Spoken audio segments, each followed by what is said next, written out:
모든 문제의 근본은 마음에 있다. 우리가 마음이 무엇으로 만들어졌는지 알아야 한다. 마음은 정말로 실제하는 것인지 아니면 꿈과 같은 것인지를 먼저 이해해야 한다. 마음의 본질을 이해하지 못하는 한 삶에 관한 어떤 문제도 해결할 수 없다. 이제 이 교의 시로 들어가자. 마음. 그것을 무엇이라고 부를까? 묵화에서 불어오는 솔바람 소리. 이익규는 그것을 완벽하게 표현해냈다. 이 마음이란 무엇인가? 우리가 살고 있는 이 환영이란 무엇인가? 마음이란 어떠한 물질도 아니고 무도 아니다. 그 둘 사이에 어떤 것이다. 그것은 실제가 아니다. 아니면 그대는 그것을 벗어날 수 없다. 그것은 비실제도 아니다. 아니면 그것은 거기에 없었을 것이다. 그렇다면 그것은 무엇인가? 그것은 정확히 둘 사이에 있다. 그것은 비실제이면서 실제로서 나타난다. 그것은 하나의 나타남이다. 보라. 저녁이면 해는 저물고 날은 어두워진다. 밤이 찾아오고 숲속에서 오솔길을 걷다가 밧줄을 보게 된다. 그러나 그대는 밧줄을 보는 게 아니라 뱀을 본다. 거기엔 밧줄이 있지만 밧줄은 그대에게 뱀에 대한 생각을 불러일으킨다. 그렇게 생각한 데는 여러 가지 원인이 기여했다. 그대는 두려웠다. 어두워졌는데 아직 집에는 당도하지 못했고 숲은 위험하다. 짐승들과 뱀과 사자들, 그리고 누가 아는가, 유령이 있을지. 숲속에 혼자 있으면 온갖 것들이 마음속에서 형태를 띠기 시작한다. 그러한 두려운 마음속에서 밧줄을 보면 밧줄이 보일 리 없다. 그대의 두 눈은 공포와 생각과 상상들로 가득 차 뱀을 보는 것이다. 그리고 바람이 불어와 밧줄이 약간 흔들렸을지도 모른다.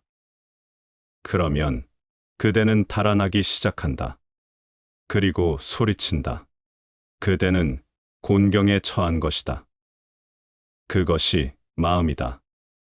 밧줄이 밧줄로 보이지 않는다. 밧줄이 뱀으로 보이는 것이 마음이다. 뱀에게로 더 가까이 가서 실제 무엇인지 봐야만 한다. 그것이 명상의 전부이다. 마음에 더 가까이 가라. 관조자가 되라. 그것을 지켜보라. 가만히 지켜보라. 분석하지 말아라.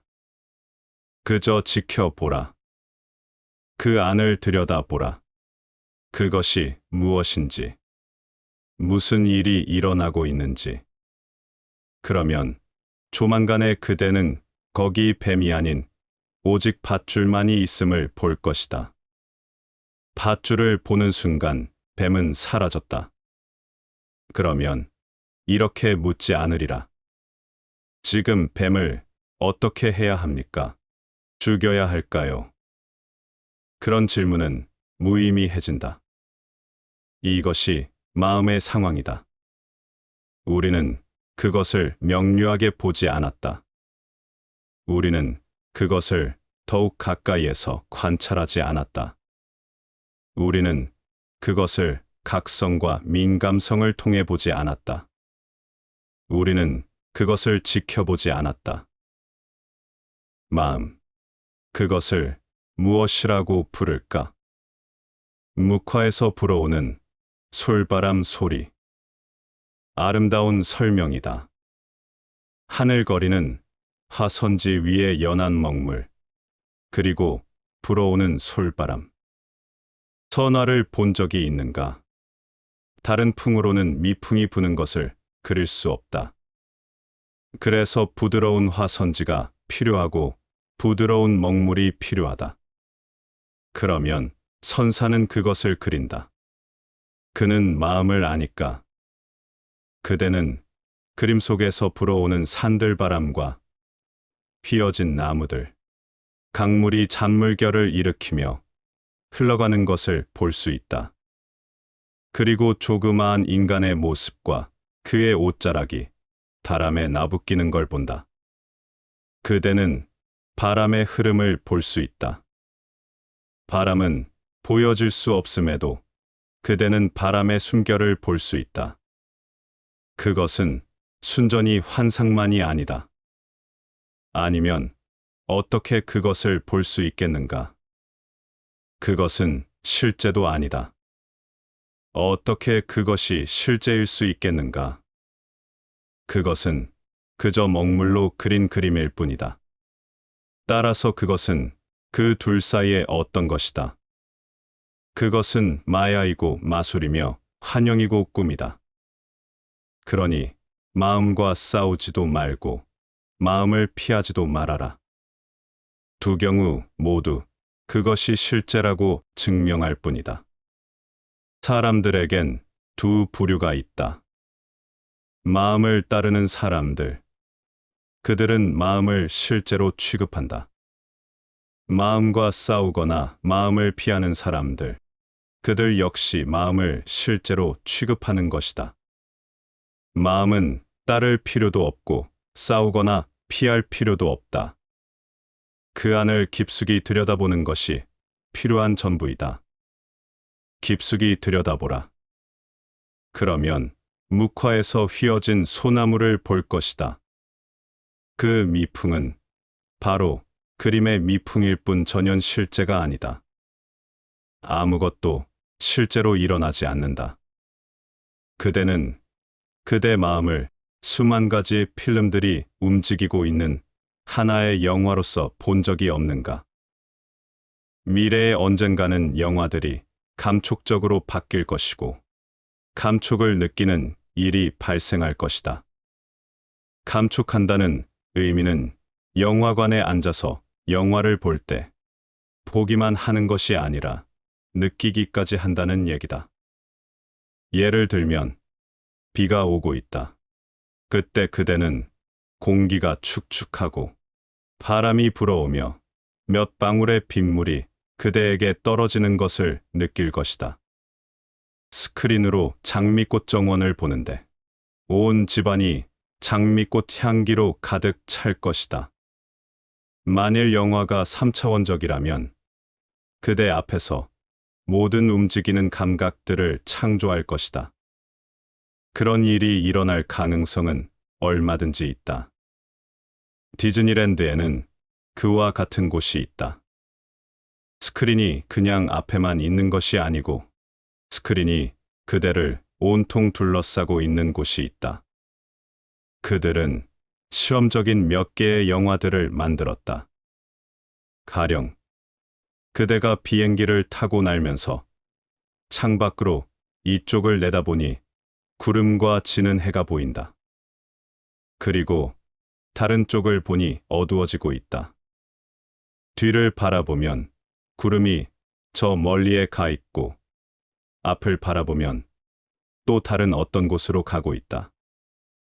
더욱이 냄새까지 맡을 수 있다면 한층 더 실제가 될 것이다. 그것은 그대를 거의 사로잡을 수 있다. 잠시 그대는 그대가 보고 있는 것이 단지 영화이고 감각일 뿐이라는 사실을 잊어버린다. 그대는 혼동할 수 있다. 우리가 처해 있는 상황도 이와 같다. 이것이 마음이라는 것이다. 마음은 감촉이다. 그것은 3차원 속에서 온갖 감각들을 동원하여 쉽사리 많은 꿈들을 만들어낸다. 꿈 속에서 그대는 그대가 보는 모든 것을 실제라고 생각한다. 아침이면 그것은 실제가 아니다. 더 이상 실제가 아니다. 꿈 속에서는 그것이 꿈이라는 걸 잊어버리기 때문이다. 그대는 수없이 수만 번 꿈꾸고 나서 아침이면 항상 모두 환영이었음을 알게 된다. 그러나 다음 날이면 다시 꿈을 꾸고 그것은 다시 실제가 된다. 무엇이 진정한 실제이고 무엇이 단지 실제처럼 보이는 것인지 결론 지을 방법이 있는가? 붓다는 그 모두 마음의 장난이라고 말한다. 마음을 가까이서 지켜보라. 그러면 점차로 마음의 장난을 볼 수 있다. 그 모두가 마음의 장난인 까닭이다. 그대는 어디로 가려 하는가? 어디로 갈 수 있겠는가? 다만 알면 될 뿐. 어디로도 갈 필요가 없다. 그대를 둘러싸고 있는 디즈니랜드의 모든 그림들을 즐기면 된다. 그대는 비행기를 타고 날아다니고 나이아가라 폭포를 볼 수 있으며 산들이 뒤로 멀어져 가는 것을 볼 수 있다. 잠시 그대는 환상에서 깨어나고 그러면서 의식은 끊임없이 이동할 것이다. 한순간은 그것이 실제라고 생각하고 한순간은 이것은 실제가 아니야. 나는 그저 디즈니랜드에 있을 뿐이야. 하고 생각할 것이다. 마음은 하나의 디즈니랜드이다. 마음 그것을 무엇이라고 부를까? 묵화에서 불어오는 솔바람 소리.